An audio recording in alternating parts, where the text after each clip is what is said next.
Kyrie Irving did total 20, but passive throughout. Seth Curry did pitch in 23 of his own, but in the end, the Brooklyn Nets season comes to a close at the hands of the Boston Celtics, a 4-game sweep in the opening round. Joining us now to break it down, CBS Sports NBA analyst Tim Doyle, who always comes for a good time. TD, we'll get into the big picture here in a moment, but take me into Game 4. Where was this matchup won and lost? Free throw line, pretty simple. You know what I mean? I mean, was that painful? I felt like I was at my 8-year-old niece's CYO game when Nick Claxton went to the free throw line. I started rooting for him to actually make one. Hard to do when someone's a millionaire, and last year I made $62,000, but he was 1 of 11 from the line. The Nets were 17 of 29 from the free throw line. So right there, you leave 12 points on the board. And that's it, Joe. I'm laughing because the Nets are cursed. You know, this isn't baseball. This is basketball. Just like football, just like soccer, you need everybody pulling in the same direction. Baseball's a sport where you can have Reggie Jackson and Billy Martin fighting in the dugout and still everyone can go out there and do their jobs. But basketball, people have to be connected.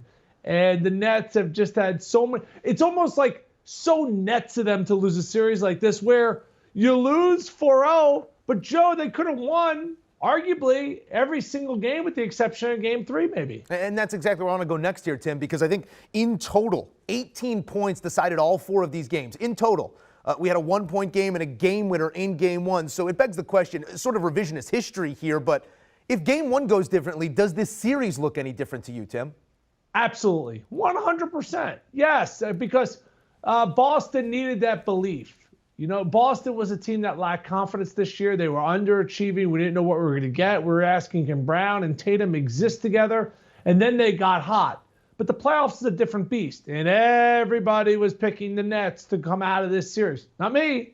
Not me, because I played basketball before. And I said, chemistry matters. And what does Kyrie Irving say after Game 3? Oh, we haven't gelled. We haven't had enough time played together. So,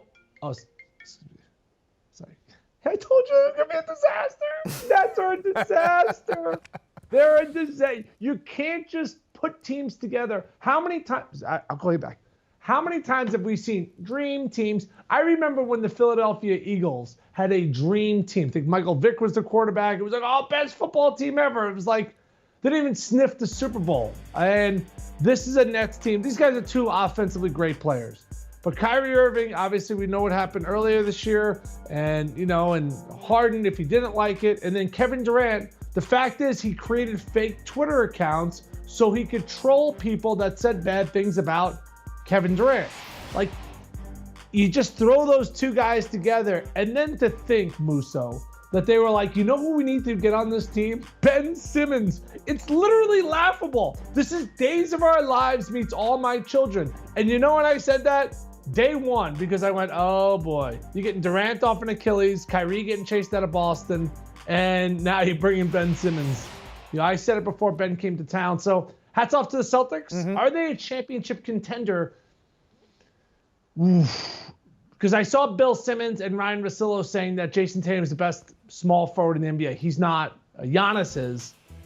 Jimmy Butler, Jason Tatum, I think that's a great conversation. Tatum was great on both sides of the basketball, really made Durant struggle. He was efficient in this game.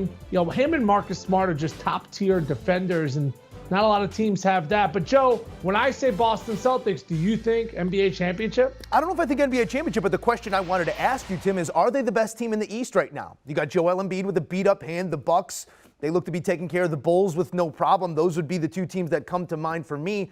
Are they the leader in the clubhouse now with some time to rest, some time to relax, but likely looking at the Bucks here in short order? I'm not ready to say that. I thought this was a favorable series for them taking on the Nets just because the Nets were just like a complete disaster zone. And you know, even the game they beat Cleveland, Kyrie Irving made his first 11 shots and Andre Drummond and Nick Claxton combined for nearly 30 points and 20 rebounds. They still were like life and death. Like, everyone needs to relax what happened with Boston. Just like everyone needs to relax like what the Warriors are doing. Everyone's getting excited. It's like it is the Nuggets and it's Jokic and a bunch of other guys in the NBA. But Boston's playing extremely well. They've done a great job of 180ing their season.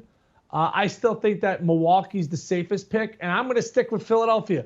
It doesn't look great for Philadelphia, as Game 5's been a little bit interesting for them, but the Celtics, I think they have an identity, and when you have an identity this late in the year, Joe, you can be dangerous. They most certainly do. An emergence of a 24-year-old star in Jason Tatum, who we knew was good, but young man looks great here in postseason time. We'll get to that matchup here in a moment with the Bucks and how those two teams do match up, but let's close the book on the Brooklyn Nets season by talking about what next year might look like, because you still are talking about those big egos in the room and those individuals who do have the capability to take over a basketball game. Kyrie was noticeably apathetic games 2, 3, and 4 in this series. Game 1, he really seemed to soak up the hatred and use it, but then beyond it, you couldn't get a rise out of him off a make or a miss. When you look at the Brooklyn Nets to next season, I mean, you gave us an idea of what you think about that trio of players together. We did not get to see Ben Simmons this year in a Brooklyn Nets uniform, although we thought we may here in Game 4.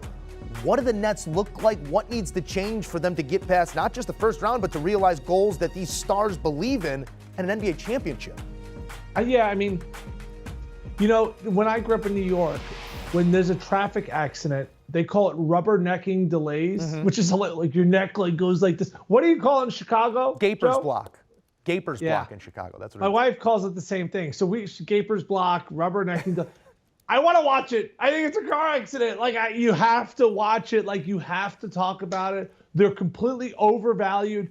If you were betting the Nets this year in just home games alone with the juice, you were down nearly 30 bets. I mean, that's mind-blowing because they're so overvalued because you get so excited.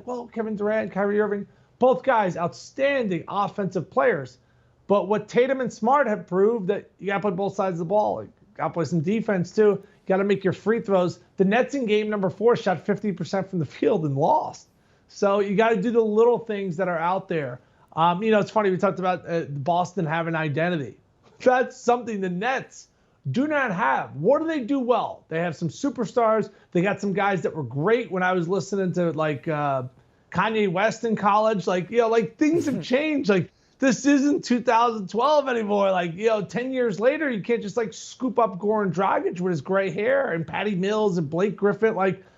I love those guys. They were great in a certain era, but they're certainly on the other side of the mountain right now. So you got to watch. It's crazy interesting. My biggest question to you is, Ben Simmons been sitting out all this time, rocking lamb, wearing goofy outfits on the sidelines. Joe, can he make a 12-foot jumper? That's what we all want to know. We did not get that answer this year. We didn't even get a look at it, Tim Doyle. Who knew? Big late registration guy, my guy TD. That is it for the Brooklyn Nets this season. A abject disappointment, as they were the odds-on favorite to win the championship preseason. You can rip those tickets up, but those Boston tickets are alive and well.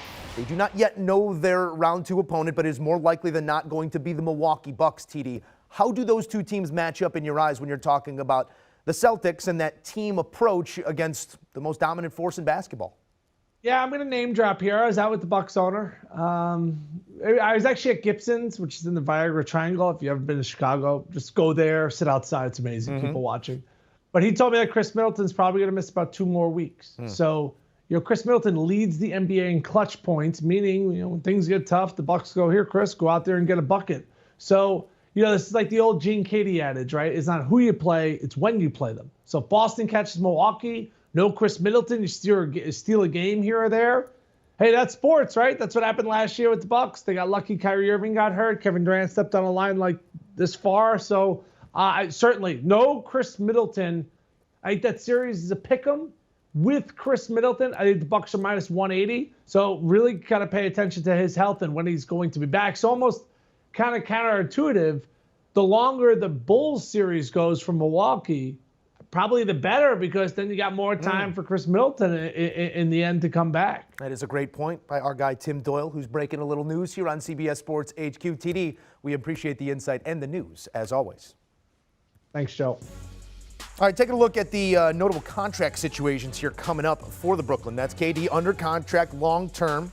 He did come to an agreement on that extension. Ben Simmons, that is the original Philly contract that Brooklyn now possesses. And Kyrie does have that $36.5 million player option.